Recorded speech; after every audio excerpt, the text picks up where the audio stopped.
তোমাকে এরকম একটা বাজে কালো ড্রেস পরতে কে বলেছে? এখন যাও উপরে গিয়ে দাঁড়িয়ে থাকো আর সবাইকে দেখাও তুমি এই ড্রেসে কতটা খারাপ দেখা যাচ্ছে তোমাকে। এরপর থেকে যদি বাড়ির ড্রেস স্কুলে পরে আসে তাহলে তাকে স্কুল থেকে আমি বের করে দিব। সরি ম্যাম, আমাদের আসতে একটু লেট হয়ে গেল। আরে কোনো ব্যাপার না, একটু লেট হতেই পারে। এরাও তো ইউনিফর্ম ছাড়াই এসেছে কিন্তু এদের তো কিছুই বললো না।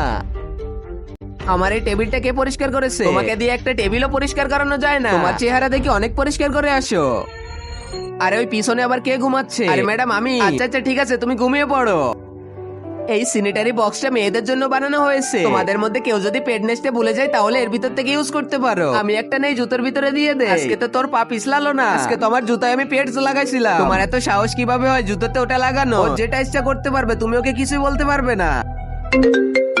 এই তো সঠিক সময় প্রিন্সিপাল স্যারের সাথে এর ব্যাপারে সবকিছুই বলে দিব। দিয়া তো মাইকের মাধ্যমে পুরো ক্লাসে বলে দেয় স্যার তাদের সাথে আর ছেলেদের সাথে কেমন ব্যবহার করে।